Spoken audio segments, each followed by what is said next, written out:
Hello guys, welcome back to my channel. Sa videong ito ay meron tayong isang kababayan na nandito sa Hong Kong na ginahasa daw ng kanyang amo. Ang amo niya ay kapwa mga Pilipino at Pilipina at si kabayan ay bago pa lang dito sa Hong Kong. Panoorin natin yung video ni Sir Brian. Magandang gabi po sa inyong lahat, sa mga kababayan ko all over the world. At ngayon po ay sadyang nanggigigil po talaga ako. Sobrang gigil po ang nararamdaman ko ngayon sapagkat meron ho akong natanggap na message ngayong oras na ito at confirm mga kababayan dahil nakausap ko rin etong ating kababayan at iyak ng iyak nung siya po ay aking kausap. So ngayon, okay, hindi na po natin alam kung anong kahihinatnan sapagkat nagpatulong na ho ako para i-rescue siya ng pulis. Grabe ho ang ginawa kay kababayan ko sapagkat yung isang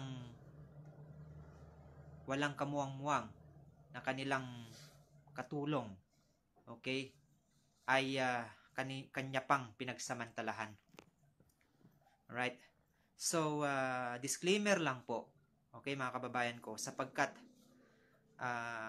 ito ay base po, babasahin ho natin itong mensahe na to sa isa nating follower na kung saan humihingi siya ng tulong para ma-rescue yung kanyang kaibigan.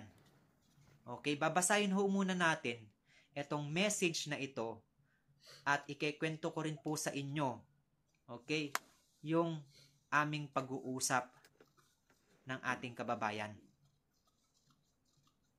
Okay? So, eto, babasahin ho natin.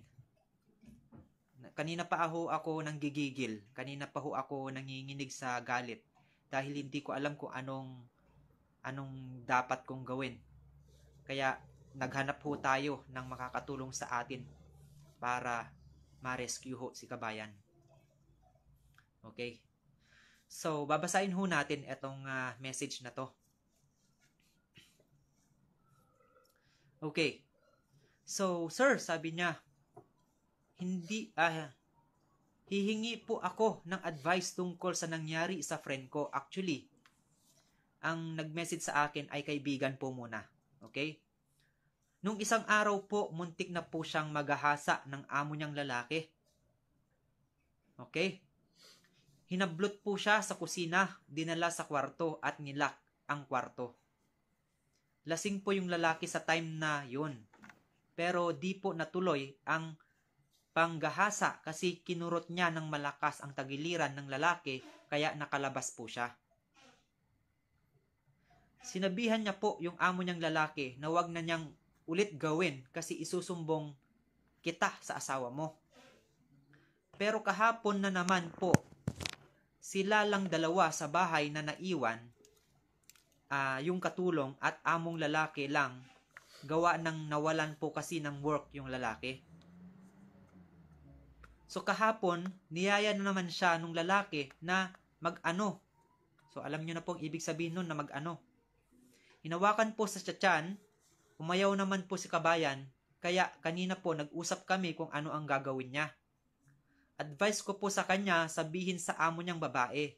Ayun po, sinabihan niya po yung babae, ang problema, papauwi na daw po siya sa Pilipinas at bibilhan na lang po ng ticket, pero ang sabi ng amo niya, may pipirmahan po si kabayan ukol doon sa balanse na babayaran niya na binayaran niya pagpunta rito sa Hong Kong.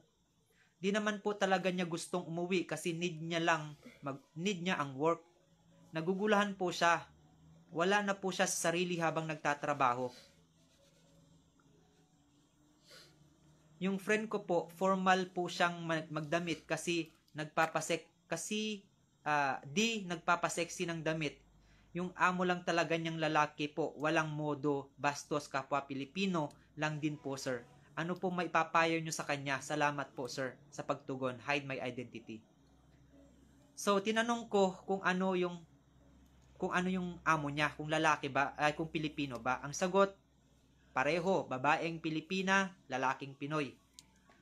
Kaya ang sinabi ko kay kabayan, na i-message yung kanyang kaibigan na tawagan ako. Okay? At eto na nga po, nag-usap kami netong kababayan ho natin at idinetalye niya kung ano ang ginawa ng kanyang amo. Okay? So, nung isang araw po mga kababayan daw, ay lasing itong amo niyang lalaki at si kabayan ay nasa kusina habang nagluluto ho siya. Ngayon, dahil dadalawa lang sila sa bahay kasi yung amo niyang babae nasa trabaho, alas 12 pa ng gabi uuwi. Okay? Lasing tong lalaki at pinuntahan niya etong si kabayan sa kusina at hinalik-halikan sa leeg. Kumbaga romansa kung tawagin. Okay? At doon po na pumalag si kabayan. At ang ginawa nitong among lalaki, hinatak niya si kabayan, dinala sa kanilang kwarto at nilak yung kwarto. Okay? Nung tip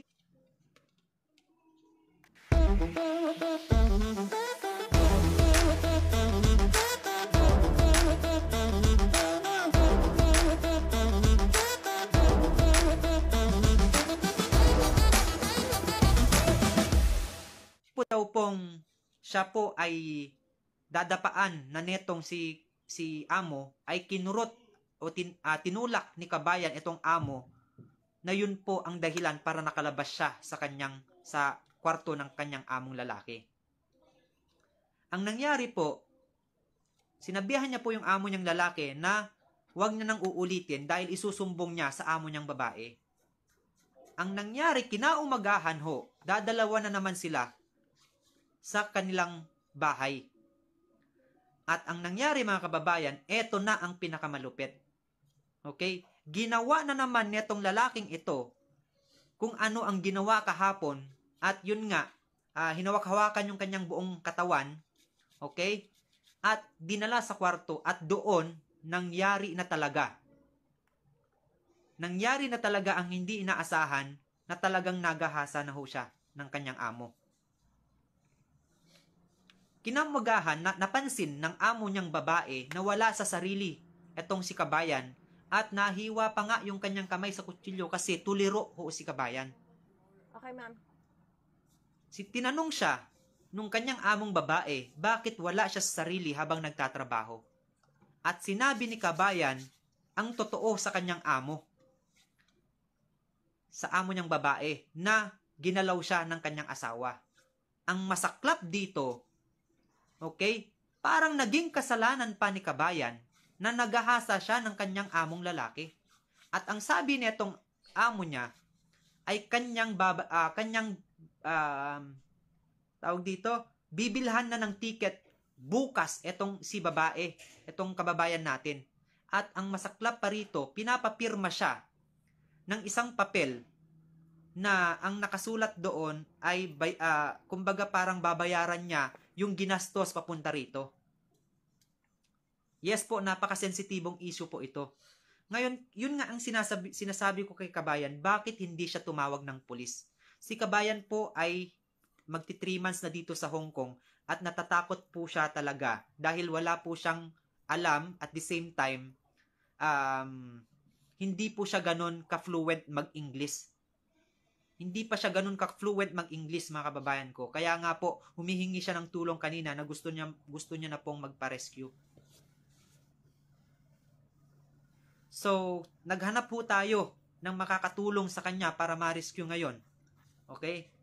At I think, sa ngayon, may magre-rescue na pong pulis kay kabayan. Okay? May magre-rescue na pong pulis kay kabayan. At ang masaklap nga rito, mga kababayan ko, kumbaga ginamit yung kahinaan nitong si kabayan natin.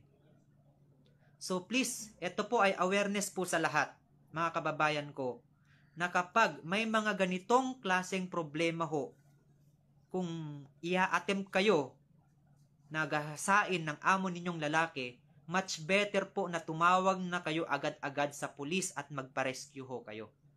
wag na ho ninyong paaabutin ng isang araw or wag ho kayong matakot. Ito sa mga baguhan nandito sa Hong Kong kasi syempre yung mga matatagal na rito alam na ang gagawin. Si Kabayan po kasi, okay? Si Kabayan po kasi ay baguhan dito sa Hong Kong at wala po siyang alam. Kaya po yung kahinaan po niya ay nagamit nitong kanyang amo. Alright? So ngayon ho, mga kababayan ko, okay? Lahat ng informations ni Kabayan, pati informations kung saan siya nakatira, information ng amo, isinend ko po dun sa taong tutulong sa kanya para ma-rescue. Isipin nyo, kapwa ho nating kababayan ho ito Kapwa ho nating kababayan ito, pero ganito pa ang ginawa sa kanya. So ngayon, kanina ho, gigil na gigil ho ako habang kausap ko si Kabayan kasi umiiyak ho siya habang kausap ko. Umiiyak po siya kanina habang kausap ko. Ang sabi ko sa kanya, tumawag ka ng pulis. Ang sabi niya sa akin, hindi siya ganun ka-fluent mag-English. At saka natatakot siya sa kanyang mga amo at gusto niya nang umalis doon. Ang sabi kasi ng amo niya, bibilhan na siya ng ticket bukas. Which is, pag binilhan ng ticket, ano pang hustisya ang makukuha niya? Okay? Anong hustisya ang makukuha ni Kabayan?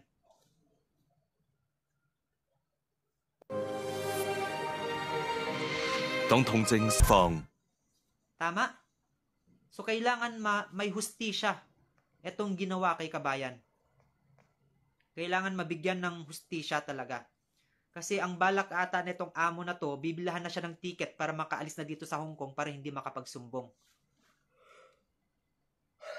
Okay?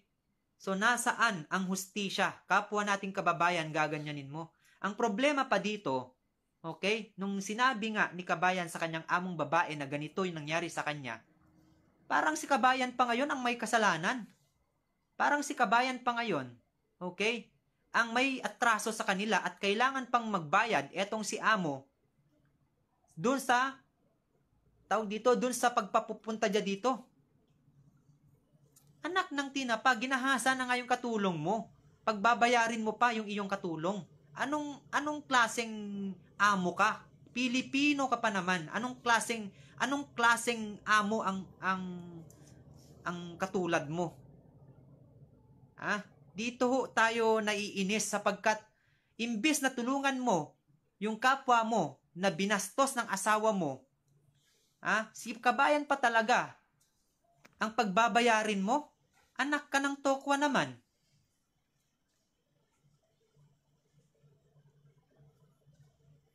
Dito ho ako nagagalit, mga kababayan ko, sapagkat hindi na po ito makatao.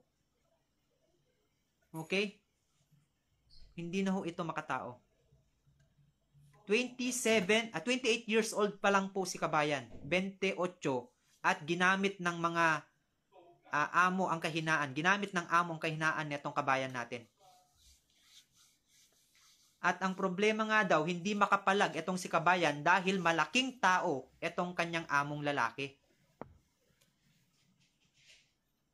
Malaking tao itong kanyang among lalaki.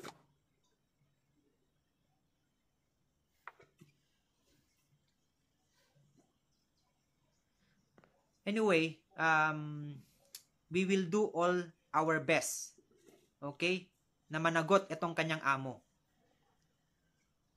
Bukas, I hope na yung taong tinawagan ko kanina, actually, don't worry mga kababayan ko kasi itong tumulong sa akin, wag ko kayo mag-alala. Very trusted person tong mga tumulong sa akin ngayon. Very trusted person tong mga tumulong sa akin. Wag na ho kayo mag-alala kasi imo-monitor po namin si Kabayan. Hindi ho kami papayag na hindi makuha ni Kabayan ang hustisya na kailangan niyang makamit. Okay? Umiiyak po si Kabayan kanina. Okay? Very kumbaga yung kausap ko kanina, trusted person ho ito. Kaya sinabi sa akin na imo-monitor namin si Kabayan. Okay? So, don't worry, ngayon pong araw na ito, ngayong gabing ito, marerescue ho si Kabayan. Marerescue ho siya. Huwag ho kayo mag-alala. Kaya lang ho ako nagbigay ng awareness po sa inyo ay para sa mga baguhan na nandito na kapag ginawa ng amo sa inyo ang ganitong bagay, wag ho kayong matakot. Tumawag ho kayo sa 999. Tumawag po kayo sa pulis. May mga, kapag hindi kayo masyadong marunong mag-Ingles, bibigyan ho kayo ng interpreter doon sa tatawagan yung 999. Okay? Don't worry.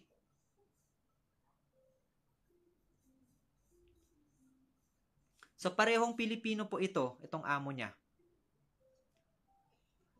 So hindi po kami papayag na hindi po niya makakamit ang hustisya. Okay? So don't worry.